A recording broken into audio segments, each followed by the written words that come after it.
ఏ మాటకు ఆ మాట చెప్పుకోవాలి. చింతపండులో ఉడికిచ్చిన పచ్చిమిరపకాయ పులిహోరలో తీసుకొని తింటే ఉంటుందండి, చాలా బాగుంటుంది. ఇక్కడైతే నేను మా ఇంటికి వచ్చాను, మా అమ్మగారి ఇంటికి. నేను ఎప్పుడు వచ్చినా సరే మా అమ్మ నాతో పులిహోర అయితే చేయించుకుంటుంది.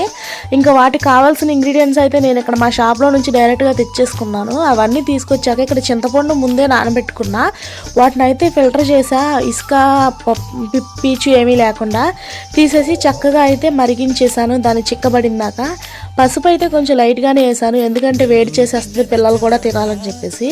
ఇంకా మొత్తం అంతా ఉడికించేశాక ఇక్కడ మనం ఫస్ట్ ఈ పోపులన్నీ వేయించి పక్కన పెట్టేశాక ఇంకా అదే దాంట్లో ఈ వడకట్టిన చింతపండు పులుసుని వేసి చిక్కగా అయ్యేంత వరకు చేసుకొని చక్కగా ఇలా పోపు అంతా మిక్స్ చేసేసుకోవాలన్నా. ఒక గ్లాస్ బియ్యం అయితే తీసుకున్నా.